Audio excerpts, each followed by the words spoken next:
This is Robin Johnson with Great Mystery, and I'm with Freddy Silva, one of the world's leading experts on sacred sites and a leading researcher into the interaction between temples and consciousness. Freddy is a best-selling author and director of several documentaries and has appeared in programs by the History Channel, Discovery Channel, the BBC, and numerous video documentaries, and presents at international conferences and on radio shows all over the world. So, Freddy, thank you so much for being here, and I know you've got a really busy schedule this year, and you're doing a lot of traveling. Absolutely, as always. We're just having a good laugh about that, about trying to squeeze the whole year into 2 months where everything happens, and trying to do things at the same time. I think there's something to be said about bilocation, and we should learn how to bilocate, because then we can multitask on multiple levels. You could speak at different conferences at the same time, and it wouldn't be an issue. Yeah. So, you could be working, and you could also be at the beach. Exactly. And also, you tend to forget how old you are. I mean, I suddenly woke up this year after a long winter in New England, and it has been a long winter here. And I suddenly realized I was over 50 years of age, and I thought, well, where did the 40s go? Suddenly looking at facial cream and things like that, and considering Botox. And But anyway. So, I would like to know, why do you call the Mayan temples and pyramids in the Yucatan an ancient academy of the spirit? Oh, it was a great name. We just thought we'd use it for fun. But seriously, it actually says everything you need to know about what's going on in the Yucatan, because it's much, much older than we're actually led to believe. For one thing, if you actually look at the Mayan calendar, which actually began all the way back in 9600 BC, they actually inherited this calendar. I mean, the Maya technically show up around 200 AD, but their calendar is already talking about ages long gone, and cataclysms long gone. So obviously, if they show up fully formed with a total culture already in place, just like the Egyptians, clearly they were inheriting something else. Now, we know before then there were the Toltec, there were the Olmec nearby as well, and before that there was an age of build the gods. This is where it gets exciting about the Academy of the Spirit, because back in 9700 BC, literally within 100 years of the Mayan calendar coming into force, there was a major catastrophe around the world. This was a time when a comet broke up into 7 pieces, hits the Earth exactly at the right places where you'd want to have a big inundation. And we all are very familiar with the inundation stories of Mesopotamia, of Egypt, of all cultures around the world that talk about this time as being severely taken out by large sections of a mountain, as the Maya actually talk about this event. They talk about how for 6 months of the year, you could barely see the light of the sun, how you couldn't differentiate people from the soil, because there was so much soil raining down from the sky that people looked like the earth upon which they were walking. So it was a huge catastrophe. It took everything out.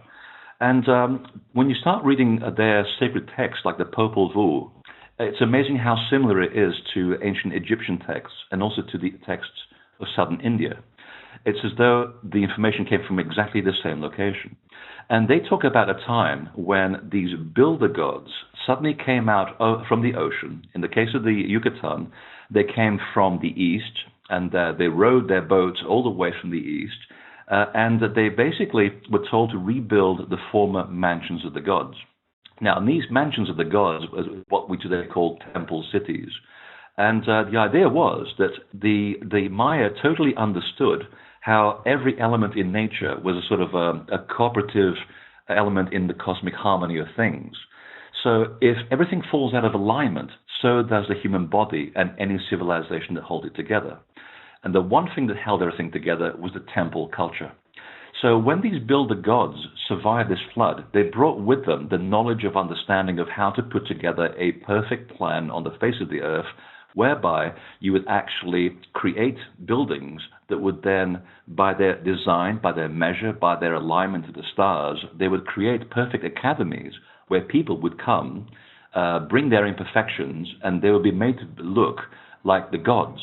And in fact, there are some structures on these temples that actually talk about how when you enter the temple, you come to be as a god, as a bright star. So there are places where you actually not just come to learn written things, you actually come to transform yourself in a very profound way. You also become you discover your inner god.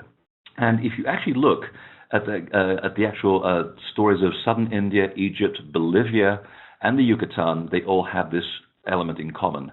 They were all told to build these beautiful cities, encoding the mathematical, geometric, and other libraries of information that basically show you how the whole universe works and how you can be a mirror image of that universe.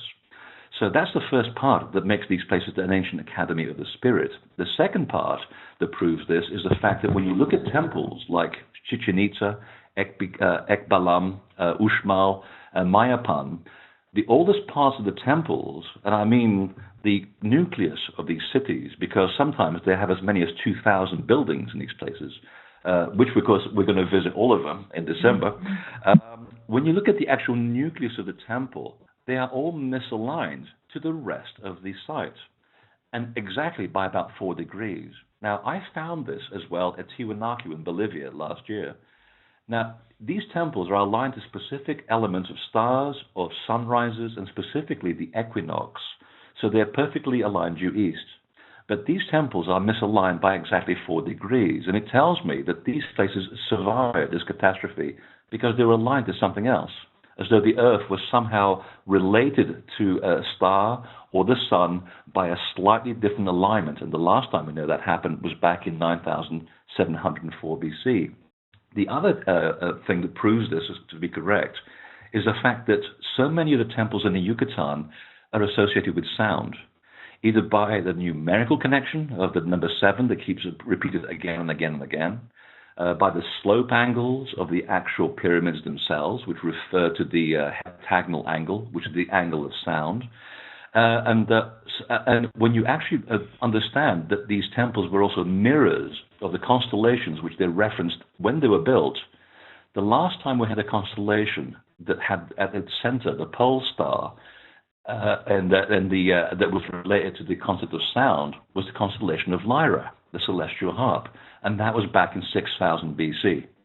So that's actual proof of how old the original sites are, because the Maya, like anybody else, they began to rebuild the sites that were actually encoded within the actual buildings. You dig the foundation of the temples that you see there today, and you'll find other temples buried inside them. So these things are much, much older.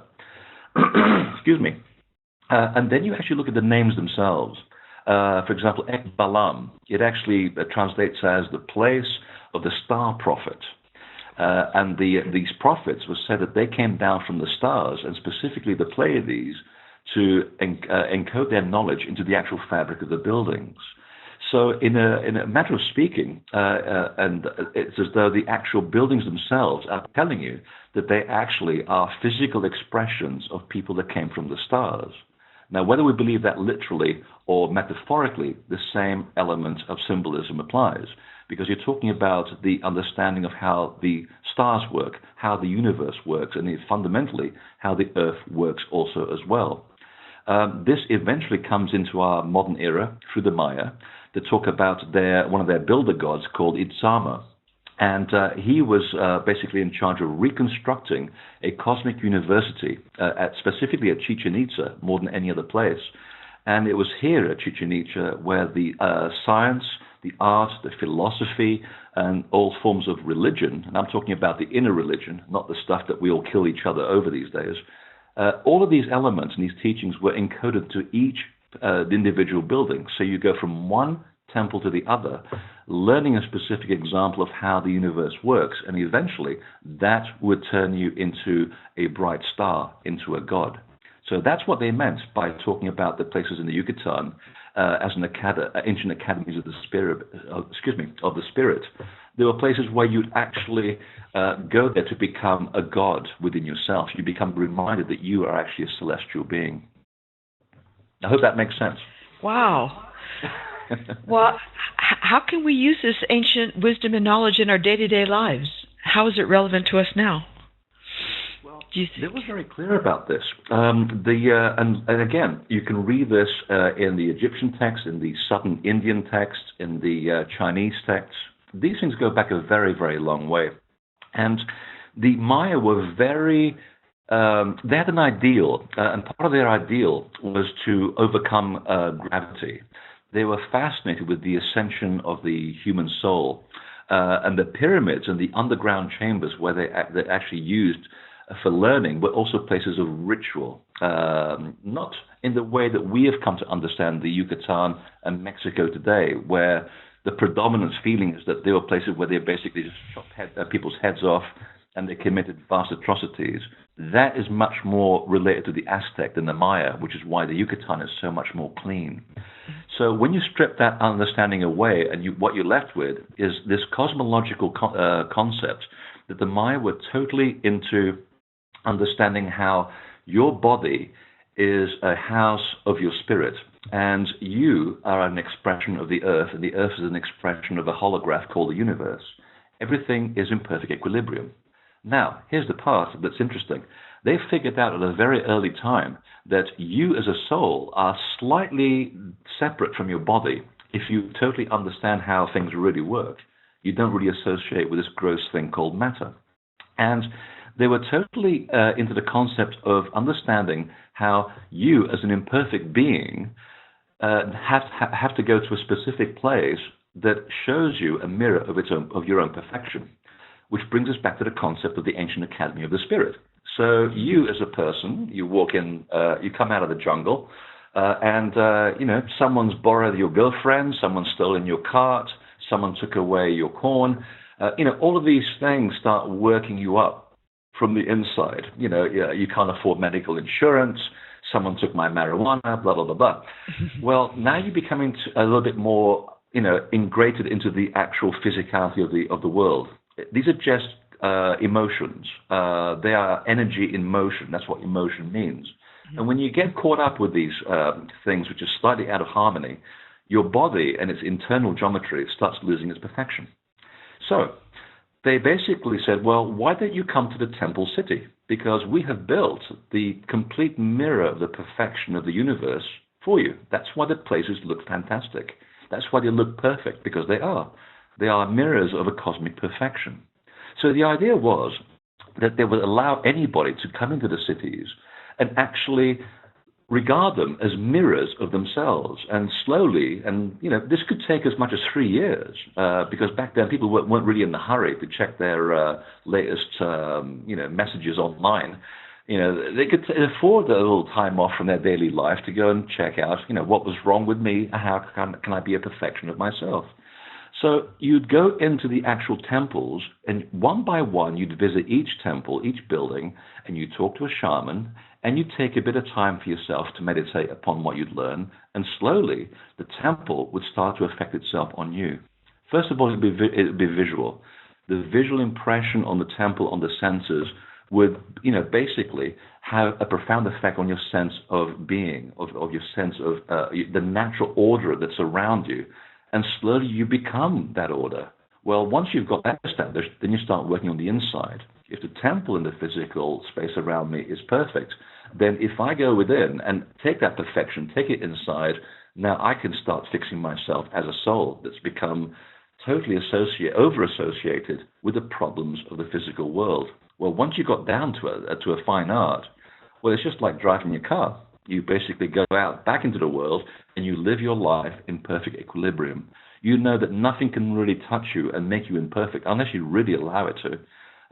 And this is a concept that began thousands upon thousands of years ago. It was taught all around the world in these ancient academies. The last people I know that were still practicing this were the Knights Templar. They were doing exactly the same principle. So you have the outer people and you have the inner brotherhood of people. Mm-hmm. And they're talking about a concept called the risen from the dead, which we'll get to later in the conversation today. But just going back to the concept of how the places, these temples, are totally relevant, if you actually look and start breaking the sites up into their constituent parts, you see how it really works as a science. For example, if you go to the pyramid of Kukulkan at Chichen Itza, which is one of my favorite places, If you actually start breaking the building down, it's essentially a series of square terraces, and it has 4 protruding stairways, and the stairways are angled exactly at 45 degrees. So all of this represents the material forces at play in the actual harmony of the physical world. This temple is then supported on 9 platforms, and the 9 platforms, each one gets closer and closer to the sky. Essentially, anything associated with the element of 9 is perfection. We still have this understanding today in our common phrases. For example, when you're in a total love, what cloud are you on? It's cloud 9. Cloud 9. When you want to go and do the very best that you can possibly do in any endeavor, you go the whole 9 yards. The female productive cycle takes 9 months for the semen to create a baby inside the woman's womb. It takes 9 months. So all of these concepts were imagined, and then they were built into the actual structure of the site. And going back to the pyramid again, and I'm making very short of this because I can be here for a whole day just talking about that place. If you look at the actual base of the pyramid and how it rises to the top, it rises exactly at 52 degrees. That's a pentagonal angle. That's an angle that references sound. So the sound that created the whole universe is actually hardwired into the actual slope angle of the entire pyramid. And then it keeps going on and on and on. Each terrace is also slightly misaligned to each other terrace and to the pyramid itself at 72 degrees. That's the pentagonal angle. That's the angle of the geometry of every living organism on the face of the earth, including the human body. So if you just walk up the building, up the pyramid of Kukulkan, you are essentially walking upon a physical interpretation of the perfection of the cosmos. You can't help but be transformed into something else other than the person that you arrived. You arrive as a tourist and you leave as a god. And that's a pretty good reason to actually come on a tour to these places, because you really, literally are transformed from within. And if you want to take that a stage further, you get to the top, you come back down, and you go, wow, that was interesting. And then you find that over in the northeastern corner of the building, there's actually a little archway, and you go into an underground chamber, which is the original temple of Kukulkan, and that's where you actually go into the other world. You go within yourself, and then you'd find that spiritual person within. And then you repeat the journey, and you'd be amazed what happens to you once you've taken all of that on board, and you climb back up to the top of the building, and you see yourself in a completely different light. In fact, you start seeing things with your peripheral vision. And that's what the buildings do to you. As I like to say it, what they do to you and also for you. They literally are places where you become transformed. So you go there first as a tourist, or you come on a tour with people who understand this stuff and they show you. And then you go back again quietly on your own. And then that's when the magic really begins, because the more questions you ask of the temple, the more it spits them back out at you. And you keep going backwards and forwards, and before you know it, the temple starts talking to you as though there's a person standing right beside you. And I'm talking from experience here. You know, the amount of times that you and I, Robin, have gone to Avebury, for example, you go there 9, 10, 12 times, you learn something new each time, and you think that you're crazy because how did you miss all this information the first time around? Well, because the temple has to trust you as well. It's a living organism. It has to engage in a bilateral agreement where the two of you are engaged in this dance. Once the temple recognizes your PIN number and it's run your card through its machine and the pins match the machine, everything opens up to you. It's like we were talking earlier. It's about doing shamanistic ingestion of herbs, except you don't have the side effects. You literally are in an altered state, and before you realize it, you do actually think that you actually are a god. So do you think then that, by walking the temple and spending time in the temples as you've described, that it somehow affects our resonance, that we kind of start, or our frequency, that we start getting in the same frequency as a temple? Absolutely. In fact, studies have been done about this where, we're only just now catching up with what the ancestors knew. I mean, yes, they didn't know how to code a cell phone But you know what? We also can't erect stones that weigh 1,100 tons. So they knew something different from us. And this is what amazes me. How did they understand that a human being is electromagnetic? How did they know that all the atoms that make up the human body, this computer, this desk, everything is in a state of total vibration? We now know this because we have the mathematical understanding, we have the computeral understanding, and we have equipment that costs millions of dollars that can now look into the nature of atoms and the physical substance of things. And you look into, for example, let me grab this guy, this little guy here. He's obviously very excited, as you can see. You can actually look at this little god from South America, and you realize that, it's very hard, it's very physical.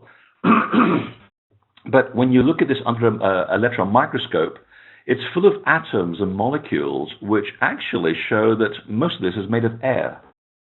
But in between all those atoms and molecules, there is a specific geometry. And that's what makes every single thing vibrate, is this internal geometry of atoms that relates to each other in a perfect methodical way. And everything in a total state of vibration. And when you actually throw something as innocuous as a emotion, a thought, or even a word, that carries a packet of energy. So that also is going to interact with you in a certain way. And the temples do exactly the same thing to the human body. They also are built with electromagnetism. They all stand on the roads of electromagnetic lines that cross the earth. In fact, the Maya knew about this, because when you go to Uxmal and the Tikal and all the other temples in that vicinity, all of them are connected by straight lines called white roads. They call them Zakbe. And I'm sorry if I'm not pronouncing that correctly. My co-leader in Yucatan is going to kick my spiritual ass if I don't pronounce Mayan correctly. But the Zakbe are spirit roads. They're called white roads, not because they were painted white, but because they are white roads of the spirit, and they connect all the temples. And all of those lines also just happen to coincide with electromagnetic lines of force. So all the temples are in a state of vibration as well. So you, as a vibrational being, in a state of vibration, all your molecules are, dancing this incredible dance, and you walk in, and the electromagnetism of the temples starts to connect with you. Now, there are some places that that I've gone to where, I'll have a group of people with me, and some people get there and they go, I really don't want to go in. I said, but you just paid X thousands of dollars to be here. Why don't you want to go in? I just don't feel right. And that's the trick. Because not every pyramid, not every temple aligns with your frequency. So Egypt, of course, is a fantastic example. You have masses of pyramids, and you've got the big one, and everybody gets very excited. Now, you look at the Great Pyramid and the pyramid next door. The two are slightly different to each other, ever so slightly, because the slope angles tell you exactly what they do. So all the all the guys or all the women who like doing guy energy, they like going into the Great Pyramid because it's that kind of energy. It allies to their specific body frequency. And, depending on what state you're in, you can have an out-of-body experience right there. It's happened to me several times. I wasn't even asking for it. And you come out feeling, as we call it in technical terms, with the tingly-winglies. And then you go to the next pyramid. Well, now it's completely different. All the people that are working with the guy energy, they don't want to go in there. But the people who are working with feminine energy, including the guys, it's not a gender thing. It's all about energy. Now, they feel very comfortable in there, and they don't understand why that one pyramid can make you feel a certain way, and the other one makes you feel completely different. And again, it goes back to the layers of the pyramid, the angles, the alignment, its connection to specific stars. All of these things have a resonance about them. And when you take your little credit card of a body and you put it into the machine that is the credit card reader called the temple, well, if everything matches, it's payday, absolute payday. Cool. I'm still waiting for the check myself, but, it makes for a good metaphor. Yes, very good metaphor. It's like the key in the lock. There are also suggestions that certain of the Yucatan temples, such as Uxmal and Ocean Talk, are... Yeah, I know. I know how that X is like a shell. Are places into the other world that they were specifically designed that way. So do you think that certain temples have certain, like that all the temples can create an altered state of consciousness, but that some take you different places, I guess is what I'm asking. Oh, absolutely. In fact, I was just doing some research into some of the lesser-known temples in Yucatan, and there's a lot of them. Let's get this one right. Oshkintok. Oh, sounds good. If you actually pretend to be a Native American, it actually comes out quite easily. Yeah. Oshkintok is very interesting. It's an unusually small temple, and it's been slightly rebuilt because of all the earthquakes in the region. It's actually a temple labyrinth.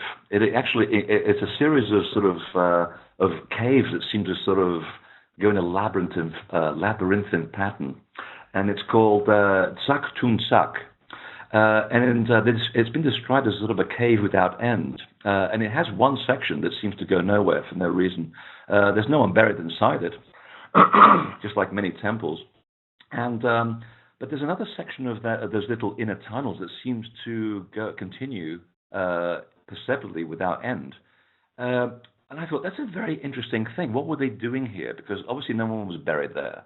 They didn't want you to get lost in there, but yet another part of the labyrinth seems to take you to somewhere very specific. It's as though they're doing something to you to lead you in a certain state or in a certain direction.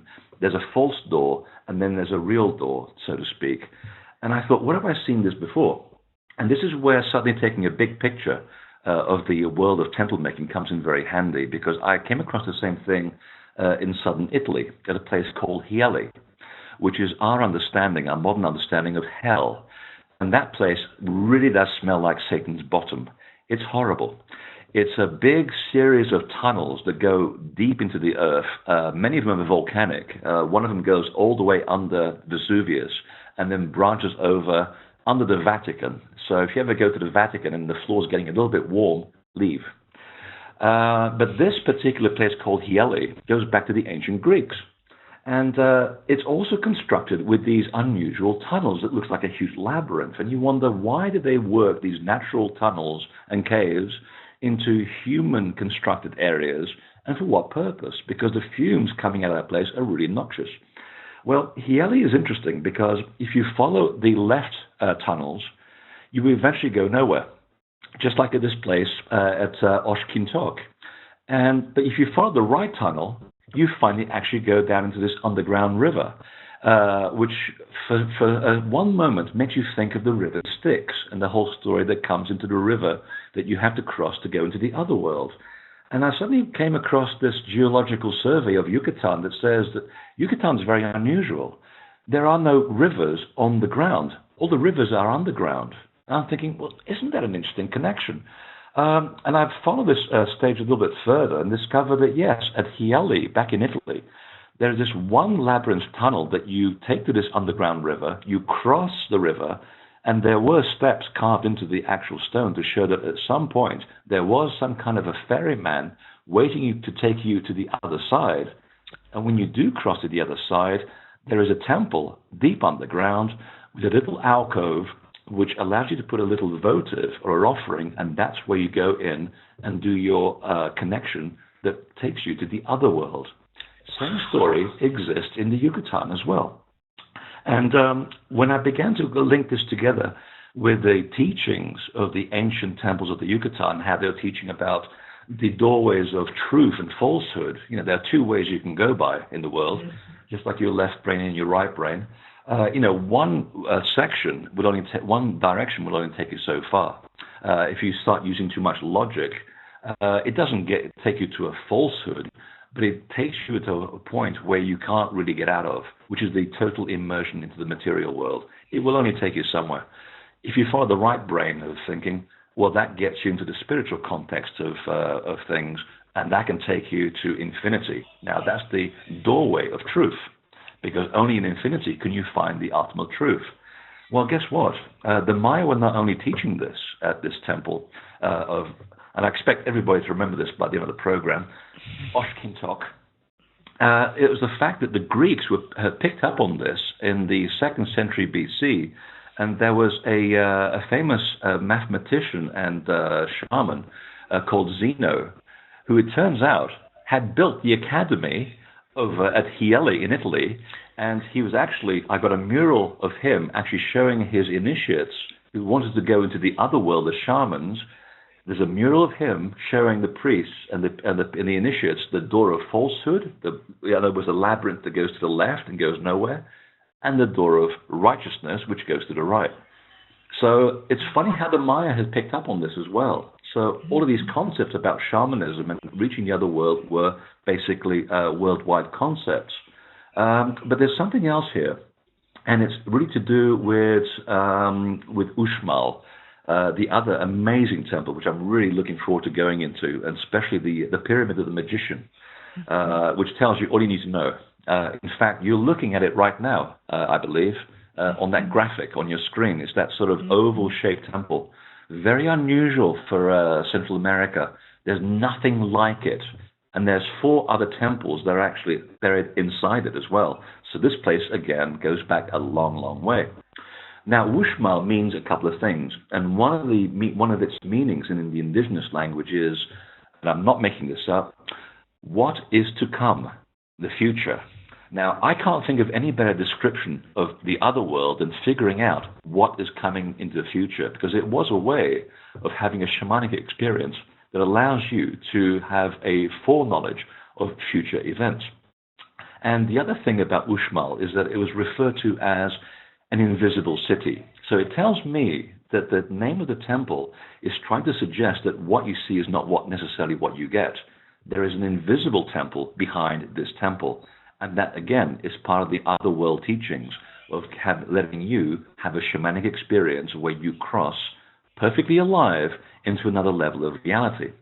There is a specific part of Uxmal, and again, funny how I'm talking about this, and you got the right picture up. Behind that oval temple, you can see a place called the Quadrangle.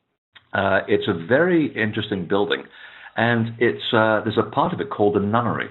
Now, that's a name that was given to it by the conquistadors, and we definitely know we can't trust them because they killed everybody. So we can put them and all of their little names out of the picture. Forget about all of that stuff.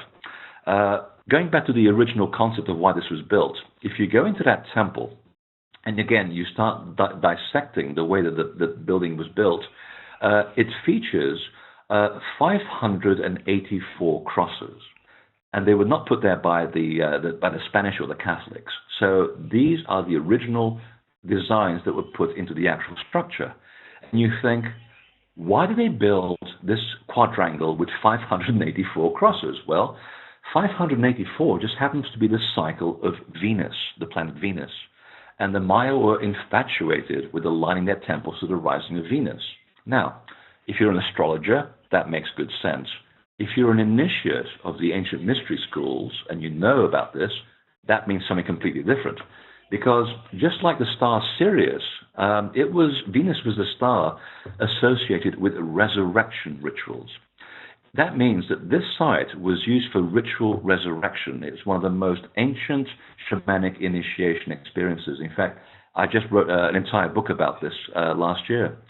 Which is what's helped me decipher this particular temple. I had not made that connection until this point.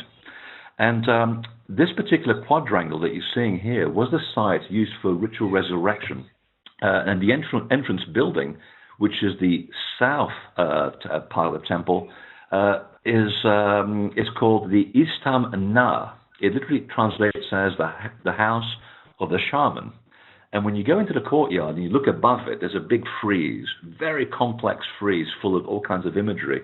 And again, it tells you exactly what was going on because the frieze depicts these little flowers all over the place. And these flowers are called the Itzel. And Itzel means blessed or magic substance, which brings us back to the concept of narcotics, our favorite subject. Now, everybody's suddenly interested. I'm seeing all the eyes light up here. It's actually very, very important because when the concept of resurrection was being used in these temples, It has a relationship to the Christian understanding of resurrection up to a point, because no one was ever crucified and people did not die. It was a living resurrection, and the concept goes back thousands of years. And one of the points that you did as an initiate in these temples is that you'd spend several years under the guidance of a specific shaman. And as you learned the mysteries, the final element of initiation involved a near-death experience where you would actually leave the body, travel to the other world in a shamanic state, hang out there for a little bit, and come back totally aware of what you'd learned and what you'd seen. That's a difference between ingesting, for example, ayahuasca, where you kind of leave the body and you come back, hopefully remembering some of what you'd actually learned. But in this particular case, you'd actually remember everything. That was part of the trick. And you come up with all kinds of information. For example, Isaac Newton came back with the laws of gravity, and it helped him understand how to work out gravity. He was part of this living resurrection ritual. And one of the things that they took, going back to why these plants appear on the friezes at this quadrangle at Uxmal, this plant that was used in the ritual was to help you relieve any tension before you cross over and have a near-death experience. I mean, think about it. You're about to die. It's not a good experience. And the one way they allow people to overcome the experience was to take specific herbs.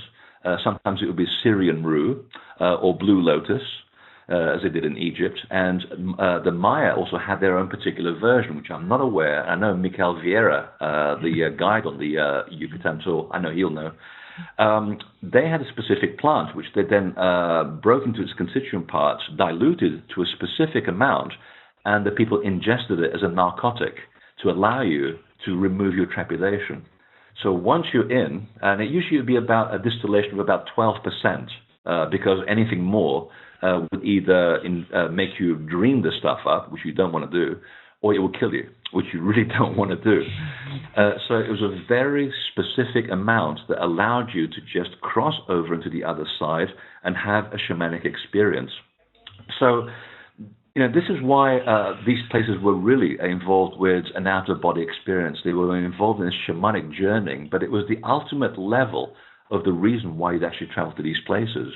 And in fact, if you're still in the quadrangle in this picture, and you keep looking at the information on the doorways, it tells you more about this concept of resurrection. Because each door, above each door, there's a little frieze carved in a very beautiful way. There are these little stone windows. And these windows are called shanilna. It's a very interesting word because you find this word in Persian and also in Portuguese, which is my native language. Shanilna is the original Persian word for paradise, which is their version of the other world. Because when you're crossing over in a shamanic state, you are reaching paradise, the state of perfection. And above these stone windows in the quadrangle, you also see these zoomorphic creatures above each door, which are describing and depicting the rebirth cycle once you go into these buildings and you see them first of all as physical places. And then you start looking at the way in which they were built, and then you start deciphering the numbers, the geometry, the symbolism in the stones. It begins to talk back to you and shows you this is why it was built. So in this case, at Uxmal, we have a place that was totally associated with an out-of-body state. You were having a shamanic experience, and you were expected to have a living resurrection. You would come back, and you would awake from this shamanic moment. You would be greeted by the shaman or the priestess, and you were taken onto a platform where you would see, the first thing in the morning, you would greet the star Sirius or the planet Venus, both of which were associated with divine knowledge and the divine feminine. So now we know why they were totally fascinated by these stars, why they track their movements, because the temple tells you exactly why it was built. It's pretty cool stuff. Very cool. I remember from what Uxmal is my very favorite of all the temples there. I mean, just something about the way it feels for me. But I also understand... You hit the nail on the head right there, because they are perfect. Because they are mirroring the perfection of the universe. Yeah. Yeah, you feel that. I mean, you've literally feel just hit it on the head. Yeah. And I remember every time I've been there, there were like hundreds and hundreds of little yellow butterflies. Oh, really? And I wonder if those flowers are still there. Because, of course, where there's butterflies, it's because there's flowers. Oh, the flowers are actually in stone. I know, but I wonder if also the flowers are in the earth. Oh, I see. Yeah. It's kind of ironic considering the metaphor of the cocoon and the butterfly and the caterpillar. Yeah. Essentially, that's what you're doing in the temple. You're going from a caterpillar into a butterfly. Mm-hmm. Have you heard also about Uxmal, that it was a temple where they did sexual education? No, but I'm really looking forward to that part. Yes. Yeah, we could probably do that on this trip as well. I think we'd have time for that kind of thing. Weave that in. We haven't actually, but it wouldn't surprise me because it's it's not in the way that we would associate it today, but it was to do with the meeting of the masculine with the divine feminine. Mm-hmm. Right.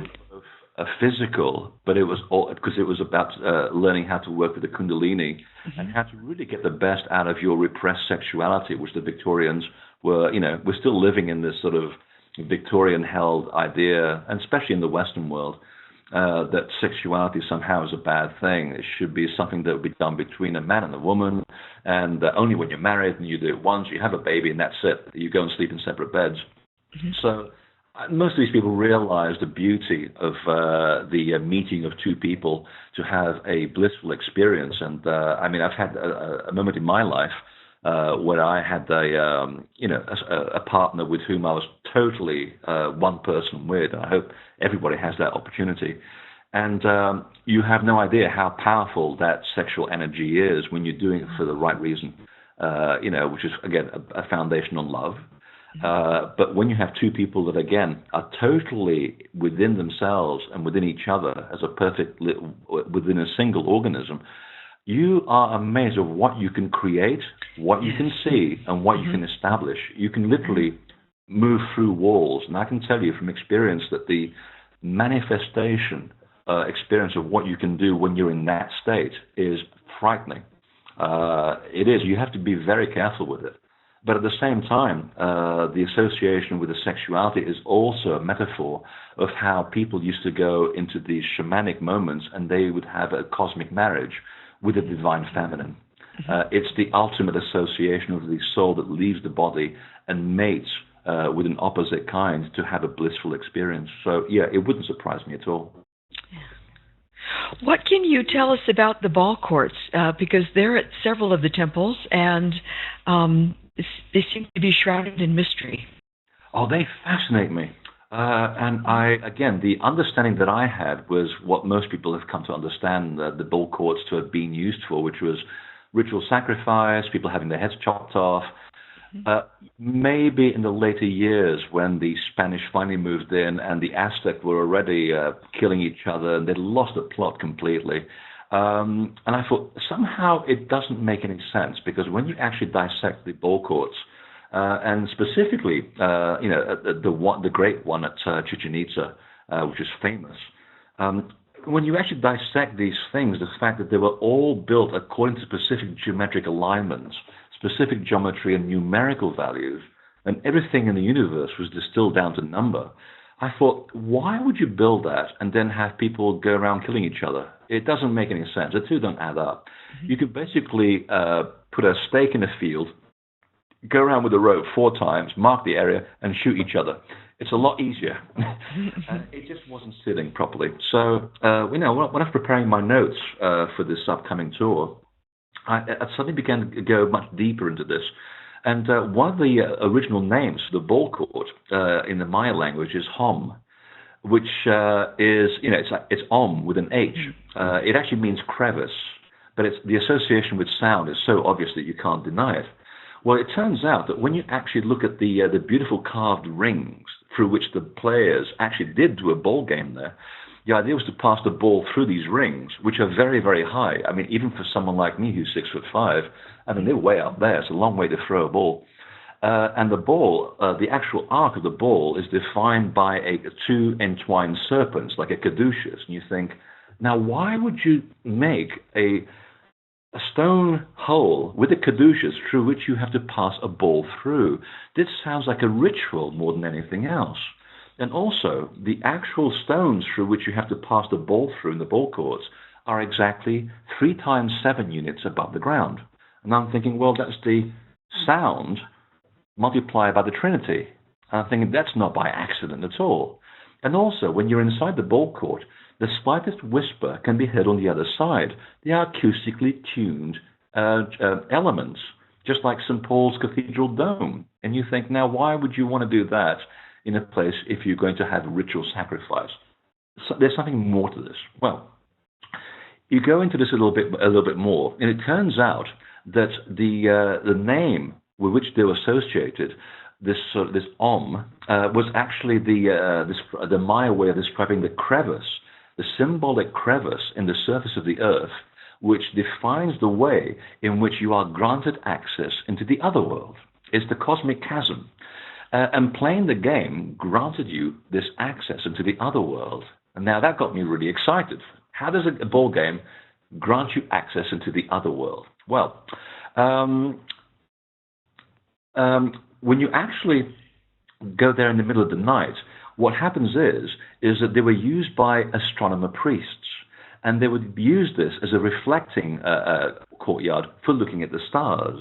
And during the day, that's when the ball players used to come out. And I'm thinking, this is starting to sound a bit like the game of chess. And it's exactly where the game of chess comes from, because during the actual playing, the people in the actual ball court will be surrounded by 4 walls which depict a projection of the planes around the zodiac. In other words, the actual decoration of the ball court depicts a tracing a path of the planets above and below the horizon. In other words, these balls, these planets, are basically playing a game of the gods. Now we've got an astrological connection. And the whole point of the playing area was also divided into 99 squares, which is a very unusual number. Now, if you go to Avebury in England, you have exactly the same concept, 99 upright stones in a stone circle.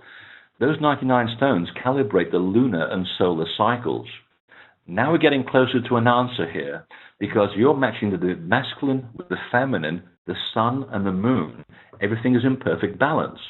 So when you actually play this ball game, the ball court, the idea was to remind the individual that was playing that the human body is the measure of everything. It's the measure of the planets and the zodiac, and you are an essential component of everything that's around you. And the players had to amass enough points to reach the center of the field. And when they reached the center of the field, it was called the Teo Kali, which is actually a very Indian-sounding name. Kali being the creator and the recreator of the universe. In other words, rebirth, destruction, resurrection. And it literally means the home of the gods. So now we know.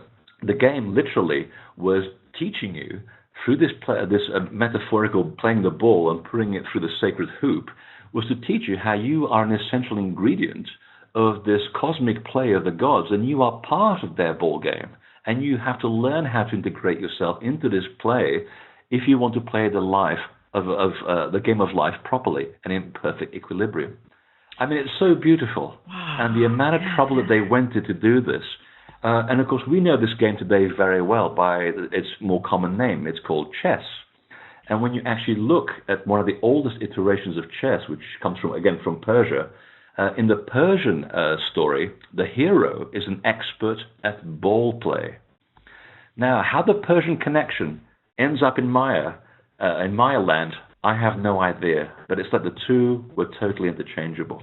And of course, the whole concept of this ball game and how it relates to you as a person, as a ball tottering around the universe and the cosmos, is actually commemorated in many of the Mexican folk dances, which is why we should always pay attention to these things, because they're hidden in plain view. It's a pretty cool story, isn't it? It's a very cool story, and what an amazing experience that must have been to play a game that would really put you in touch with your relationship with the cosmos in that way. And then later on, as people lost the plot, as we all did, it degenerated into a literal game of life and death. Yeah. But the original game of life and death is how you relate to yourself, the physical world, the people around you, and the universe in general, and how you relate to the temple as well. If you're in balance, you don't have to kill anything. You just have to kill that animal nature within you or tame it in order for you to walk like the jaguar along the face of the earth in perfect equilibrium. And you harmonize the elements of the serpent and the vulture or the condor, depending on which part of the universe you're in. And it's those elements in the harmony that allow you to walk through life in the game of life and death. Once the Aztecs got hold of this, it's like, oh, it's all about killing each other. Let's go and have a game so we can appease the gods. So you see how easily this stuff goes totally out of balance. Once you've lost the original understanding of anything, all that's left is barbaric understanding, and we degenerate into this mess. And we're only just now beginning to rediscover it. That's a funny thing. Yes. Well, why do you think? I know you talked a little bit about the White Roads, the Sauk base. Why do you think these pyramids were built in the places they were built, like Uxmal, where Uxmal is, and not where something else is, and Chichen Itza where it is? Or Yucatan. I've got a very good concept about this. I think it's because they went there to do sun worship, because they went to get together suntan. So Yucatan, I can tan Yucatan. But apart from that, it's the best I can do today for a joke. It's very important, actually. Everything that you actually see in any temple around the world, and if you've done a lot of traveling, it becomes very obvious. They seem to be very specifically put where they are. Stonehenge could have been put 100 feet that way. It wouldn't have looked right. You can take an Egyptian pyramid and put it a mile down the road. It doesn't work. But where they are, where Uxmal is or where Ek Balam is, they just seem to belong. And I'm thinking, okay, now that we understand how the temples work, that they are all literally marking the X's where the lines of electromagnetism that flow across the earth happen to cross, they literally are marking where X marks the spot. So they are deliberately mimicking the invisible forces that actually cross the earth itself. So that's the first clue why they are where they are.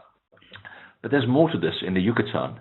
And it really links into also why the Egyptian pyramids are where they are, and why the vast majority of temples in Britain also are in southern Britain.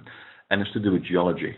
And you have to be a geologist to make this connection. So again, in working with temple culture, you have to see things from a multidisciplinary point of view.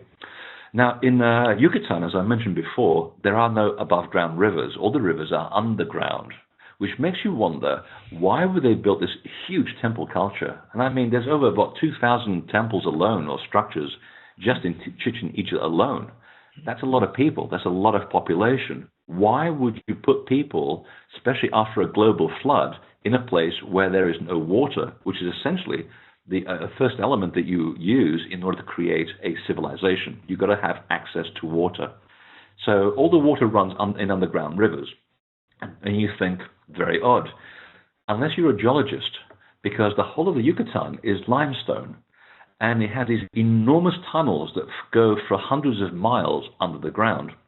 Now, when water percolates through limestone, it creates something called absorption. And absorption essentially generates a low-lying electromagnetic field around the landscape. So the whole of the Yucatan is charged. You go there, and you get the tingly-winglies. The whole place is ready for you to work with it, just like in southern Britain. It's the same concept. The Giza Plateau sits on a huge geological fault made of limestone. And you have the underground rivers flowing through under the pyramids, so they're always being charged up. Karnak in Brittany, to a certain extent as well, although there's more granite over there. So you've got this, the location itself is very important to where you are actually going to put your temples, because you are harnessing the natural laws to do the work for you.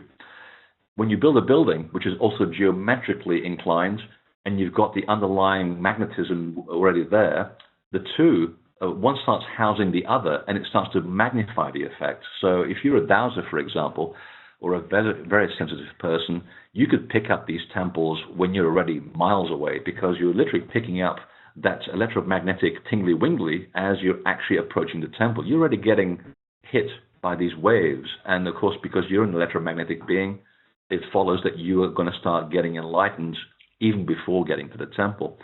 And in fact, excuse me, Chichen Itza in itself, as a name, tells you what I've just said, because Chichen Itza, one of its interpretations is magical water or magically blessed water. Knowing what we know today about how magnetism works with water, and how when you move a spiral of energy in water, it also creates an electromagnetic effect in water. And then you have the power of intent, which our good friend Masaru Emoto, the scientist, also has demonstrated thousands upon thousands of times that when you not only add electromagnetism to water, or where your intent also is put into a vial of water, you can actually change the way that water works. So your thoughts are electromagnetic packets of energy. You send your thought to water, and that water becomes magically embedded. So this is one reason why Chichen Itza is named that way and why it's where it is. It's using that underground content of the water and the geology to create that energy, which then transforms itself to you. What do you know about the cenotes? Oh, the cenotes are very, very interesting. And there's one in particular which excites me. I'm trying to think of the name. It's called, and forgive me, Michael, Miguel, if you're listening to this, Balam Kache. It's one of the most famous, it's a cave next to one of the most famous cenotes. And a lot of them were used for ritual bathing, but this particular one also happens to be a sacred cave beside one of these cenotes. So originally, there were places where you'd sort of jump in as a way of baptism, ritual baptism, which is the first element in the element of ritual resurrection. We know this connection by the person who used it in the Western religion called John the Baptist. Anytime you have anything to do with resurrection or initiation, you have to be ritually bathed. So that's the first thing you do before you go to the temple. You have to bathe yourself. You have to basically remove the impurities. But because the water itself is already charged, you are also putting in charged water onto your body. And then you go into the temple and you make the process so much easier. And because you are already 2/3 water, well, if you've got all that horrible stuff inside you and all your problems and I can't afford insurance and I can't get a girlfriend and, blah, blah, blah, blah. Well, you do your ritual bathing in the cenotes and you basically are putting this amplified water into your body, whether you drink it or you put it over you. And because its frequency is so much more connected than you are when you get there, it starts to overwhelm what's inside you and it reprograms you as a human being. And then what you do, and this is one of the things I'm really looking forward to, is going to this sacred cave that's next to the big cenote at Chichen Itza, which is, Balam Kanche. And this is a limestone cave. It's very sacred, and it's filled with carved staircases. It has its niches for offerings, just like the place I spoke earlier in Italy called Hiele. And the central focal area is a massive limestone pillar, and it literally looks like a world tree. It has its roots going into the ground, it's a great big pillar, and it ascends to support the actual structure. It's the essential symbol of crucifixion, except nobody dies. That's the beauty of this. Nobody is harmed in any way, because the crucifixion was always meant to be symbolic. And early Christians totally understood this. That's why they were murdered by the fundamental Christians, because they were not very fun and they were very mental. And so here in this little cave, you had a symbol of the person that comes to be nailed to the world tree, here represented by this beautiful limestone pillar. And in fact, you're basically nailing the spiritualized being to a symbol that represents the physical world. So you've got the mating between the matter and the spirit in one location.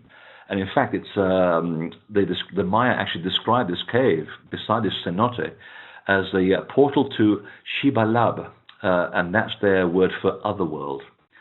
So you see the associations now coming together quite nicely. You have ritual bathing, which is the ritual connection to you being purified by water, preparing you to enter the other world. And then you go into the ritual cave next door to actually access it. And in fact, the word by which they describe it was shtakumbi, shtakumbi, and it literally means hidden lady, which goes back to our original concept of sexuality and also the metaphor of the mating of the two sexes Because when you go to this cave and you do your ritual of having an out-of-body experience and reaching the other world, you meet the hidden lady. And all the chambers around the world where they conducted these out-of-body experiences, these shamanic experiences from which you were risen from the dead at the end, they're all described as the bridal chamber, where you would meet with the bride, the celestial bride. And we know her by various names. Isis, and so Mary Magdalene, of course, was the representation in the Christian era. So again, we have here a representation of something, a spiritual understanding which transcends time and space, and we see this in different cultures around the world. You know, that's so interesting, because I remember when we were together and we were at the Wells Cathedral, and you took us to a little, a special room or area that was called, I think, the Chapel to Mary Magdalene, if I remember correctly, and there was that pillar in it. Yeah. That was like that. It looks like that tree in that cave, and it was like a sound chamber also in there. It was amazing. I'm glad people are awake and they remember the things I tell them on tour. It's right on. You're right on, actually. I forgot about that. Yes, and for those of you who don't know this, there is a beautiful cathedral. It's totally feminine. It's all made of limestone. And it's in England. It's called Wells because it's built on top of sacred wells, and you can still see the water from the wells running up and down the high street. They haven't capped it off. You're going out shopping, getting yourself a latte or picking up some groceries, and you're literally walking over the water that comes out of the well. In a modern city, it's incredible. And there's this beautiful Gothic cathedral. It was put there by the Cistercians, funded by the Knights Templar, who we now know are connected to the Mayan symbolism and to the other symbolism which they share with other cultures around the world. And off to the side, there's this beautiful round chapel called the Chapel House, and you go up these beautiful spiral staircase, which is made of limestone, and the whole thing is a round chamber. It's octagonal, which is a symbol of the matter and the spirit held in perfect equilibrium. Again, the geometry defines the reason why the building is built. And there's a central pillar, and it's made of little blue granite, and incised with limestone. And you sit there on the periphery of it, totally quiet. And whenever we've gone there, we've always been the only people there as well, which is wonderful, because you drop a pin and you could hear everything, just like the ball court. And you start humming slowly, and the whole sound starts manifesting backwards and forwards. And you start getting this out-of-body experience as you're sitting there. And there's this central pillar. And you look up, and I tell people, now, class, if you start deciphering the building and the elements and the numerical values of the building, if you count the number of ribs that are holding up the ceiling, how many do you count? And, of course, the answer is 32. And I said, add the central pillar. How much does that make? 33. I thought, right. Ever heard about the 33 degrees of Freemasonry? Right. You're looking at it. Because it literally is the angle and the numerical value of gravity and anti-gravity. And that's the one element you have to overcome to escape the body so your soul can have an out-of-body experience. Which brings us full circle back to the start of our conversation today. The whole concept of the Maya being obsessed with overcoming gravity, the ascent of the soul while it's still in the physical body, to have an out-of-body journey, come back, remember that it's a God, and come back with information that will help you in this particular physical and very troublesome world, which is the whole concept of traveling to these Maya temples, ancient temples of the spirit, is to get you to get out of your physical body, get out for a little bit, and come back and recognize you're much bigger than some of your parts. So it all comes around again, full circle. You know, I know on this tour you're going to be co-leading with Miguel Angel. I believe that this cave is one of the places you're going to be going. Is that correct? Oh, absolutely, and I can't wait, because I just saw there's some scientists that just did this mapping, electrical mapping of the cave, and I think I've got a picture of it up on my website of the actual cave. That looks like an underground tree. It's extraordinary. So we're going to have a little shamanic experience in there. We're going to get that place and get out of ourselves. I know Miguel Angel, in addition to being a Mayan priest and a cosmologist, and deeply knowledgeable about all the glyphs and the Mayan, everything Mayan. He knows everything. But one of his other gifts for me is he's a master chanter. Oh, really? At our conference in Cancun, oh my God, he had the whole group just chanting Kulkulkan. And it was an out-of-body experience. Oh, yeah. Everybody was so high. And if you're in these places, like this, and if it's like that, I'm wondering, because of the shape and the design, I'm just wondering if it might be like that in Wells, with the resonance. That would be an extraordinary experience. Yeah, we'll try that at the ball court. And as you know, I like to do toning as well. And once you hit the right frequency and you've got a couple of people doing it, we actually did this on my tour in France, which I'm about to leave for about a couple of weeks. And there's a massive standing stone. Again, the world pillar. It's a huge stone, and it's not even the biggest one in France. And it's at Dole, near Mont Saint-Michel. And I took a group there last year, and one of the guys in the group was feeling a little bit sort of uneasy, which is cool. I mean, not every temple resonates with you. And, I was telling him that, don't worry, because, at some point during the trip, something will click. It might be at the end of the trip, it might be at the beginning, but eventually it does. You just got to find your resonance. And I was going to show people the importance of toning with the sacred sites to wake the spirit of the place up, and also to show how the energy also expands when you do so. As a dowser, I do this all the time. And I just approached the stone. I didn't tell people anything. And I put down one of my dowsing rods into the ground because I can see the energy. I've done this so many times I can actually see energy all around me. So I put it there just so as a marker I'm saying, remember this thing.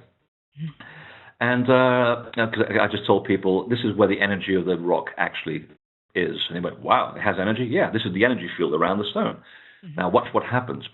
So we all took, there was 14 of us, handheld, and we just managed to cover the girth of the stone. That's actually how big it was. Wow. It's about 800 tons, this thing. And we just started toning into it, and all I heard behind me was someone falling off a bench, and it was a gentleman that didn't take part. We did our thing. Tourists came by. They left very quickly. They thought we were doing witchcraft. Because, toning really works to get rid of a side of people. And I looked back at him, and I went back, and he was completely wide-eyed, and I said, wow, now I get it. I said, so what happened? It's like this wave, invisible wave, just hit me and knocked me right off the bench. I said, yep. And I picked up the dowsing rod, and I said, now look at how wide the energy field is. It went right off the field. Wow. And that's the power of the human intent with sound on a temple, a simple standing stone, not even a big Mayan temple. Just the power of that to have an effect on the landscape around you. And of course, no one could focus for the rest of the day. You got your tingly winglies all around you.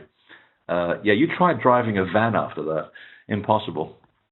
Which is why we do a lot of research on these tours at certain liquid establishments. Helps ground you.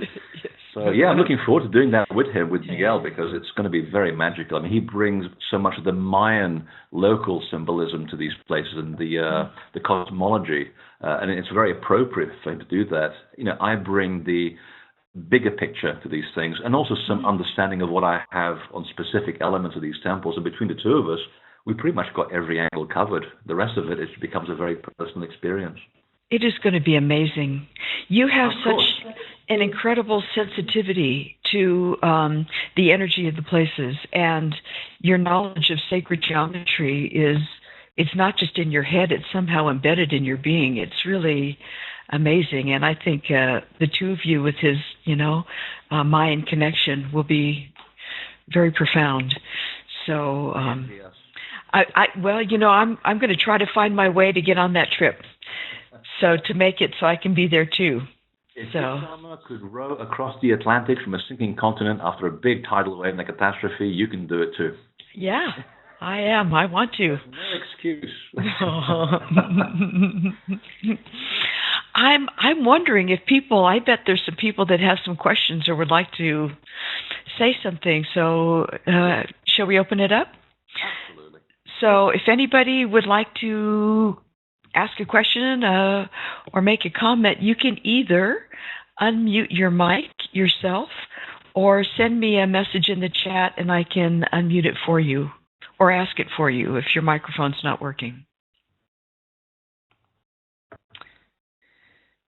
They're all completely mesmerized. I love it. Oh, good. That happens, the information is so powerful. It's like... It takes a while to sink in. The whole idea of these trips is to sort of get you to become acquainted with how you can become integrated into the temple. It's life-changing. I mean, people have been coming on my tours for years. They're still talking to each other. I mean, hell, they're still talking to me, which is quite amazing. But I see the changes, and there's some people that come again and again to different sites, and I see the change in them as they progress. They literally are following the path. They take time out from their busy lives, and some of them are very, very busy. I don't even get to hear them until they actually show up. But they get back on the track. They get back immerse themselves into the spirit of place. And before you know it, for the first 2 days, everybody's in their head. They want to know information. And after the third day, I just talk less and let them experience more. Because by the end of the week, you're supposed to be seeing things with your inner vision. If I can get people to experience that, I've done my job. Because it's not about me talking. It's about you experiencing something within. And people are now beginning to also pick up things on a subtle level. They can now see energy. They begin to preempt the events. They can actually start co-creating things. They can have a degree of control over the manifestation in their lives. And that's exactly what we were doing in the mystery schools thousands of years ago. Did I say we? What they did in the mystery schools, in the temples years ago, which was to get you to take charge of yourself. And the reason why religion in the modern era has tried to remove you from that God-given creativity that we all have. So it takes time. I have been to many temples, and I think it is so, personally, I think it is so important to go with a guide like yourself, because you have such a profound way of somehow helping fit the key in the lock for people, and it makes a huge difference in what one can experience. You just like going to the pubs with me. I do. I like that research. I think there's lots of research that has to be done, of course, Hi, I have a little bit of stage fright, but I will try and say. Freddie, it's Gail. I just want to plug your trip. I was there 2 months ago, and it was an incredible experience. Oh, really? Where'd you go? I actually went down there for a different reason and stayed 2 days to try, and I saw 4 temples, one of which was Chichen Itza. And the sense that we read about things like archaeoacoustics, but you, again, have to actually experience it. Yeah, you do. And there was, if you clap your hands at the bottom of the north side of the pyramid, it sounds the call of the Quetzal bird at the top. Yeah. Have you heard about that? Oh, absolutely. Yeah, it's acoustically designed for you to clap, and it mimics that clacking of the bird. But what was amazing is that the audiologist had gone in and measured the hertz at the top, which was, I think, between 900 and 1100, and that's exactly the same hertz as the Quetzal bird, their sacred bird. It's amazing, isn't it? And of course, and then you probably observe the feathered serpent at the bottom of the stairwell as well. Oh my gosh, yeah. Yeah, and it's telling you, it's hidden in plain view what the place does. I mean, you have a serpent, which is the symbol of energy that flows along the earth, material force.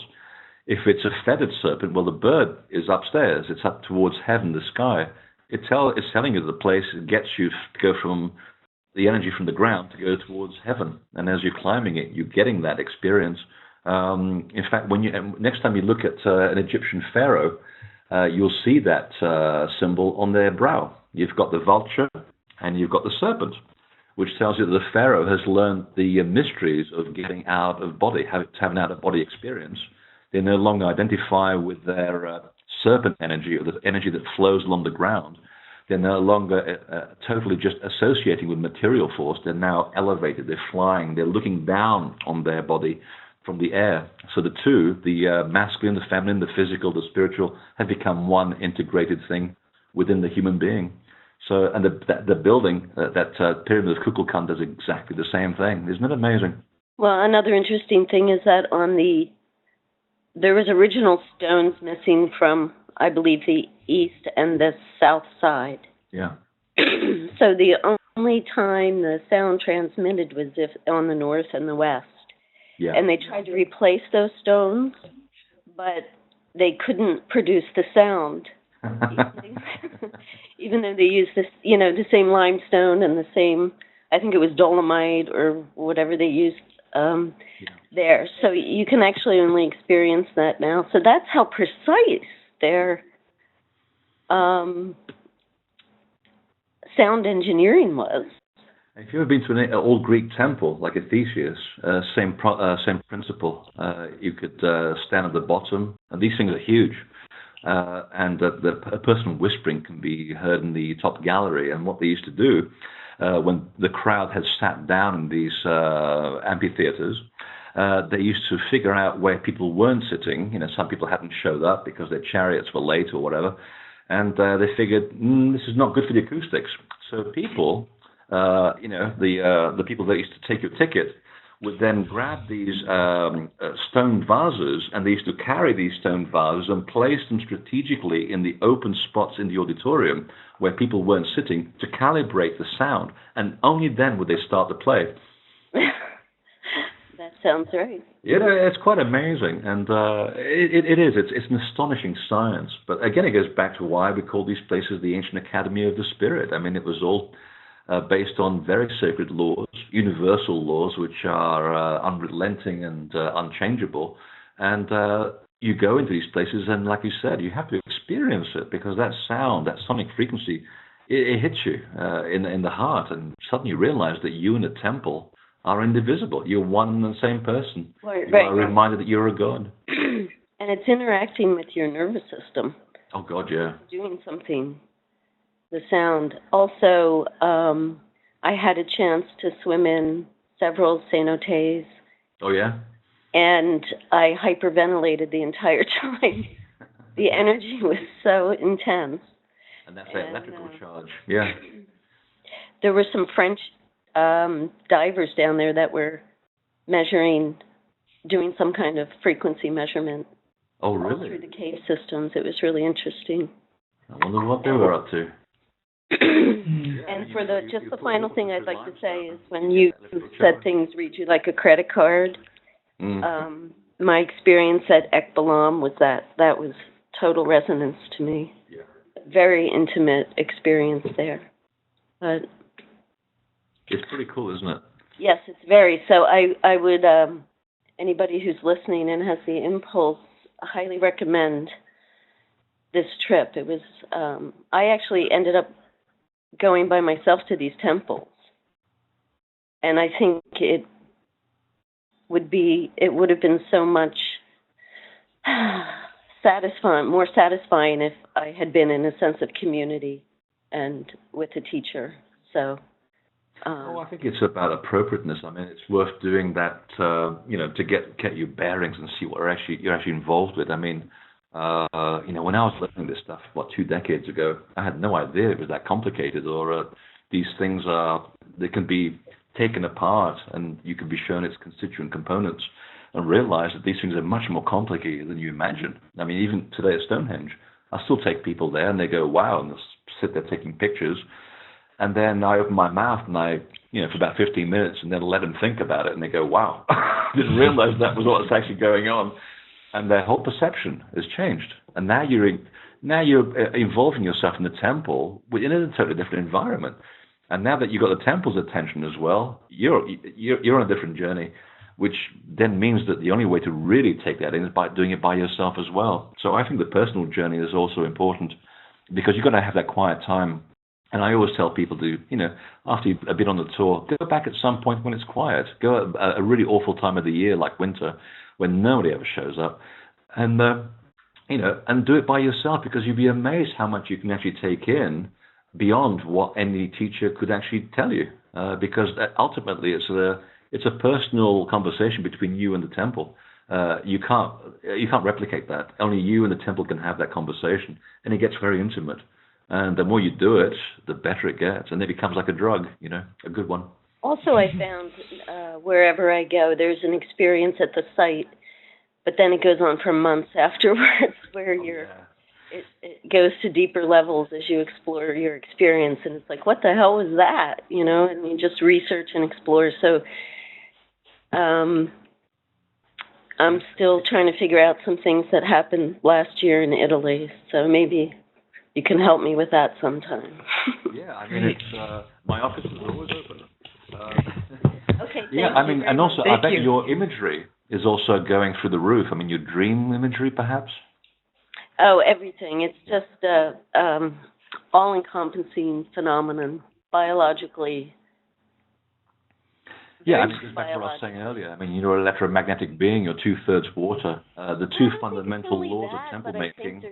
There's things that are just imprinted within us. I mean, it's a pattern of energy that's imprinted, and it just, like you said, you visit these places and it recognizes the pattern and opens you up, and so that's it. I'm signing off. Thank you very much. Thank you. Yeah, I mean, basically, it's the two fundamental laws of temple making are water and electromagnetism, which just happen to be the same laws that create a human body. So you got those two forces that overlap each other. It can only logic alone will show that there'll be an influence between the two. She mentioned her profound experience at Ek Balam, and that is one of the places where the gods or the beings have wings like angels. Which tells you exactly what the temple is doing. Yeah really something. Essentially. Yeah. It's hidden in plain view. You just have to learn the language. Yeah. There are a couple other people that would like to ask. One would like me to ask for her. It's for Shelley, because she's a little shy. She was in Uxmal, Chichen Itza, and Tulum, and she says that she was truly captivated by Uxmal. She felt she was home and remembers saying to her friend that she felt like she was being at university. And she would like to know if you can talk a bit about the Temple of the Turtles. Oh, God. The Temple of the Turtles. I'm still working on that one.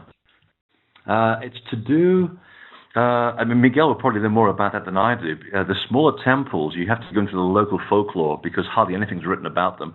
But so far, what I've dug up on the Temple of the Turtle is really to do with the association between you and your relationship to the earth itself. I mean, you think about it. The turtle, what does it symbolize? It's a slow progression of your journey along the physical plane. So if you just leave that alone as an actual symbol, it tells you exactly what was being taught in that particular house. It's about getting you to understand your own particular journey and your association with the physical world. It's a place where you'd spend a lot of time contemplating your navel, literally. Figuring out your actions, your movements, your thoughts, your deeds, the things that have an impact on a physical level here on the face of the earth. So that's my understanding of that particular temple so far, but it's still a work in progress. It's something I'd have to go over with Miguel on. Great, thank you. And Brian would like to ask you something. Hey, Freddie. I really appreciate the conversation today. Things have been really Thank you for being the token guy, Michael. Yes. So the reason that I came on in the first place is because I have a website. It's called sacredmeasures.com, where basically I work with tensor fields. I'm kind of a leader in research and development of tensor fields, which basically taking specific measurements and creating these fields. But we've also found there are several measurements that are a working frequency cut into a straight line. So the recent one that we know about was from Dr. Harleston, the standard Teotihuacan unit, and again, of Teotihuacan. But the unit that was used to build that we can put that into the copper circles as well as a straight line to produce working frequencies. The only other places we found these are above the King's Chamber and the Great Pyramid. Well, and so, which these ones will produce like the sine wave of the hydrogen atom. There's two of them that come from the Great Pyramid that produce straight line frequencies, as well as possibly King Solomon's Temple, some related megahertz from there. So the reason for me connecting up here was I was just curious if there are any specific measurements that stand out to you, or if you've run across any of these frequency emitters where the city of Teotihuacan now, as in the temples of the Temple of the Sun and the Temple of the Moon, will emit these frequencies since it is based upon that specific measure that built them. And so that's kind of what I'm in search for, is in the megalithic world, is these measurements that will produce frequencies. So I'm just kind of curious of what your knowledge or understanding is that. Crikey, that's a big one. Well, the temples by themselves are generating their own frequencies just because, A, they're sitting on massive deposits of water, and that water happens to coincide with the Earth's electromagnetic lines, and when those two come together, they generate a natural electrical frequency on the ground. So that alone, the places where the temples stand, is already emitting a frequency. What the Russians did to help us understand this a stage further was that when they began to dissect ancient sites, and specifically, and very specifically, the Gothic cathedrals, which are built exactly to the same principles as a pyramid, they found the geometry, when you put geometry over this energized water and this highly centralized electrical field, is that it begins to guide the actual frequencies to a specific state, and a desired state. So this is why some, the shamans were saying, and linking it back to the story of Yucatan, each temple does something different because all the geometries are slightly different. Same with the Egyptian pyramids. So each one of them is having a slightly different effect on the human organ. The Bulgarians then took this a stage further during the 50s because they were hard up for money. And they said, well, if it's really true that all of this mumbo-jumbo from the Neolithic era really is true, we should be able to construct hospital rooms in a certain place, in a certain geometric manner, and we could heal people for free. Well, guess what? They began to build hospital wards in the shape of a pentagram, and they found that the rate of healing went up dramatically. They would put blood into spherical shapes and found that the coalescence of blood went up dramatically. Schizophrenic patients put in trapezoidal-shaped rooms would also heal rapidly. And the biggest surprise is that when they actually measured brainwave frequencies of people in the Gothic cathedrals, before they moved on to Egypt, they found that your brainwave patterns go 4,000% above waking states when you hear Gregorian music in the Gothic cathedrals. That was just the tip of the iceberg. I could be on this a long, long time. In fact, I put a lot of this information is in my book, The Divine Blueprint, if you want to take it further. Because there was also a Frenchman who was a skeptic who measured the frequencies of the standing stones in Karnak in France, and he came across exactly the same stuff, that depending on the time of the day, you can actually measure with specific electric equipment the charge that the stones are taking and that they're releasing. And he has a whole sort of a plethora of information on that covered some 12 years of his life. But the culmination of this, to take it now into the most recent research, is the King's Chamber, which you mentioned. And this is very interesting. For years, the sound people have been going around measuring frequencies of acoustics in chambers in Britain, in Brittany, in France, and also in Malta. And the one thing that all of these temples had in common was that they all had mythologies associated with healing and sound. And they found that the frequency, the resonant frequency of all of these chambers, all of them look completely different to each other, but they all share the same resonant frequency, which is astonishing. And the central point of this frequency was around 112 hertz. They then went to the King's Chamber, and they found that the King's Chamber, and specifically in the sarcophagus, also emits that same frequency. And they went, well, that's interesting. So we have all of these buildings. They all look different. All these chambers are different sizes, different shapes. but they're all held together by this myth about sound, healing, and they all resonate at the same frequency. What does it mean?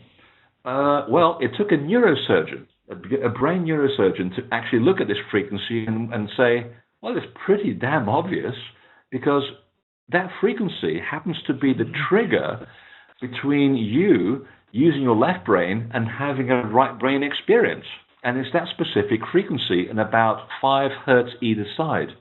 And that basically brought 3 different layers of information together to basically show that the temples are acoustically tuned to resonate certain frequencies, which not only affect your healing, they also get you to have an out-of-body experience.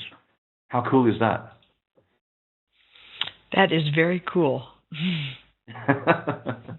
And it's still going on. I mean, the idea is to get the skeptics in the scientific world to come over to this side just to play, bring their equipment, so we can actually physicalize the stuff that the shaman were talking about thousands of years ago. And slowly they're coming around to that thinking, despite all the laughing that goes on behind the scenes, because they don't want to admit that our ancestors were bloody clever. They had a cosmological science and the science of nature.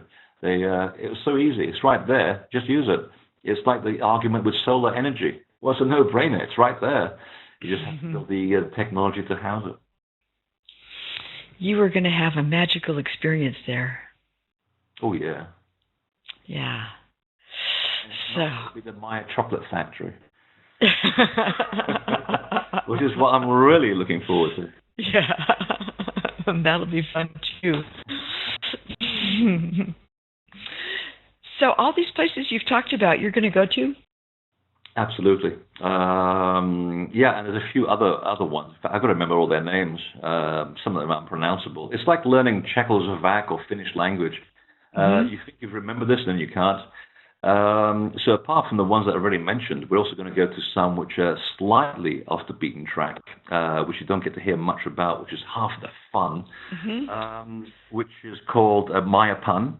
It's actually one of the older cities, and again, their 3 principal temples are all misaligned by those 4 degrees, which tells me that they date at least way beyond the global flood of 9,703 BC. That's an exact date, by the way, geologically proven. And it ties in with the same alignments at Tiwanaku. And of course, today there are hundreds of sites within Mayapan to cover the fact that actually it's been growing since then. I mean, these places, the temple was not only energetically organic, but the site was organic. It just grew from age to age. And, and as the constellations moved and the stars moved, they would build new temples to align themselves so that it never fell out of alignment with its stars, which is why it's so confusing now. We go to Labna as well, which has some very interesting entrance arches, which remind me exactly of the same entrance arches in Angkor, in India, and in Persia, and in Turkey. How the hell these people were following the same recipe, I have no idea. We're going to be in Kaaba as well, which sounds just like the Islamic Kaaba, the spirit body, doesn't it? Now, how does an Islamic name end up in a temple in the Yucatan? I want to hear Miguel's version of that story, because I don't know. And of course, Oshkintok, which I'm looking forward to, this temple labyrinth, which is astonishing. So yeah, all of these things will be taken care of in a long week. We're going to do quite a bit of covering, and we'll get some private time as well, just to wander around aimlessly, so that we can shut up and let you experience it. Wow. Well, thank you so much for sharing this wonderfully rich story of these sites and the energy. And I can feel just in listening to you, which is the same experience I get, well, not exactly the same, but from reading your books too, this really tuning in to the spirit of the place and the energy of the place, and you can feel that shift into an altered state. I totally agree. In fact, you reminded me, children, if you really want to learn something good, follow your Uncle Freddy's advice and look at his new book, The Lost Art of Resurrection. And there's an accompanying DVD called The Other World. And it's all about resurrection, what we're talking about, the misconcept that we've been grown up with, and why so many of these temples are associated with people being risen from the dead.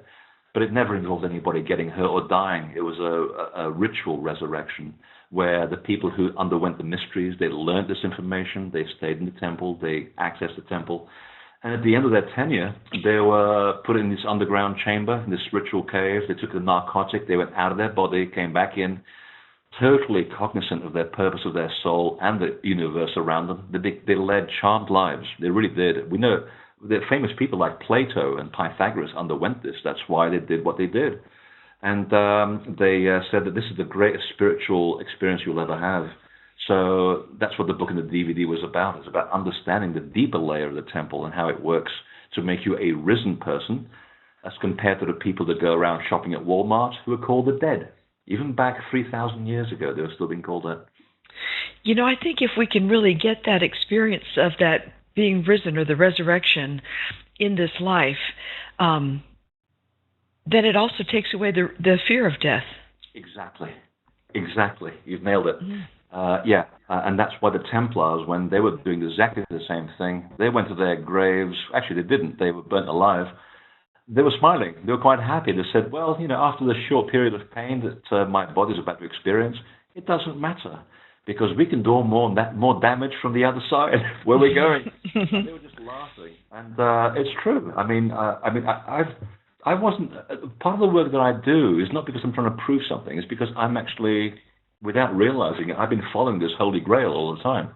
And I've had two out-of-body experiences. Once was in the crop circle, once was in the Great Pyramid. And I wasn't even looking for it. I didn't even know you could do this stuff. So I've been on the other side, and I can tell you, it's fun. It's really hard to come back because it's so nice. And you do lose that sense of fear. I really have no fear of death anymore. I'm totally comfortable with life. I accept things, and I'm in total control of what I do.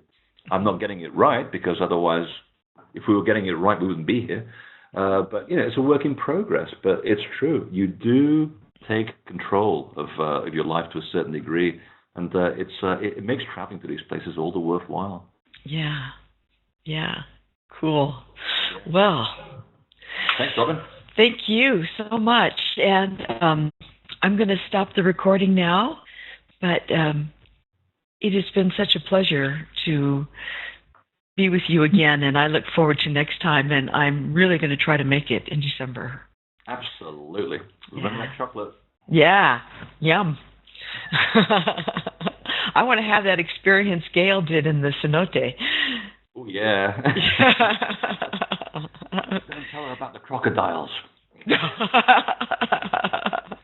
Or as they say in Australia, are there any crocodiles? Are there any sharks in this cenote? No, go in. The crocodiles. Because you've got to laugh as well. Otherwise you go mad. Oops. Exactly. Yeah. Great. Thanks, Robin. Thanks, everybody.